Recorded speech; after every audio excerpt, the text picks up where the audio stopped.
Okay, so continuing with Chapter 5 on inventories, now we get to the various cost flow methods.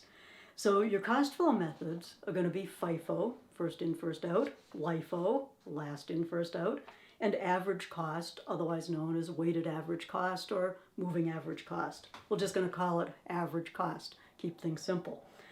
Specific identification is not a cost flow method, and it's just you know what item you bought, and that was the one you sold. This would be used if you're selling vintage cars. There's only one like that one, or rare coins, or maybe antiques, something like that, where it might make sense to use a specific identification method of dealing with your inventory. I don't think you'll have too much homework on those, but you should just be aware that it exists. Okay, going to the cost flow assumptions of FIFO, LIFO, and weighted average cost. There's two ways these can be applied. One's called the perpetual system, which is what we're going to be doing. All the homework you do should be the perpetual ones. And then there's the periodic system, which is covered in the appendix to the book. We're not covering that in this course. So perpetual is what you need to worry about.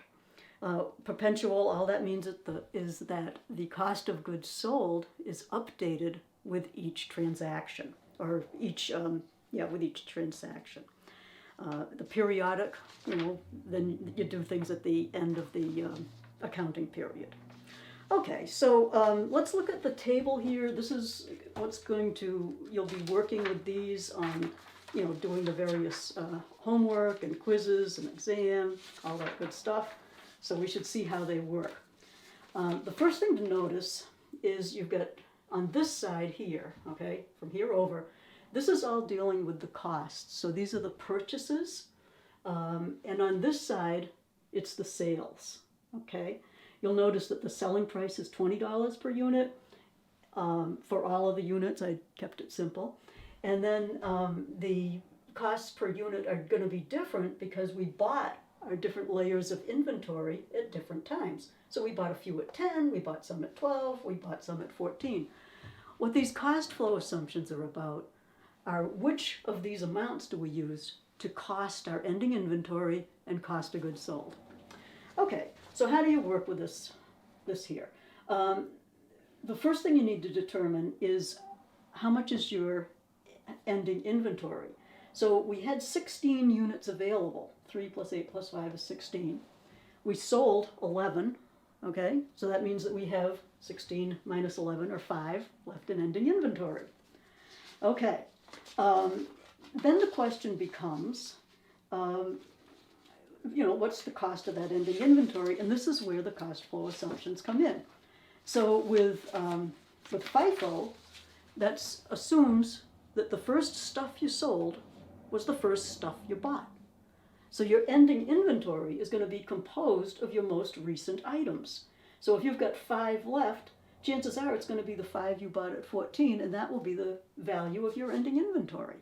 All right? That's not too bad. So that's your first in, first out assumption. Last in, first out, you've got the 5 units. Last in, first out. Let's just think about that a minute. You've got the, you would have sold these, you would have sold most of these, and you'd still have like 3 of these left and 2 of those left. And so your inventory cost is going to be based on the first units. Your ending inventory cost will be the first units, because last in, first out. You sold the most recent ones first, okay? I have my very favorite cartoon, don't use LIFO for your refrigerator.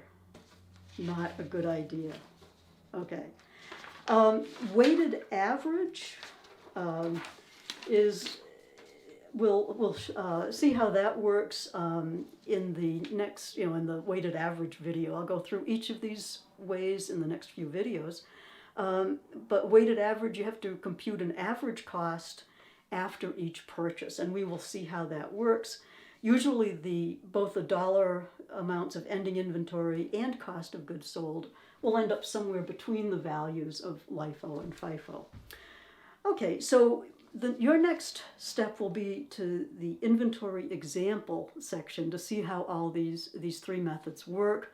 There'll be a video on FIFO, LIFO, and average cost. It's just a preview of coming attractions.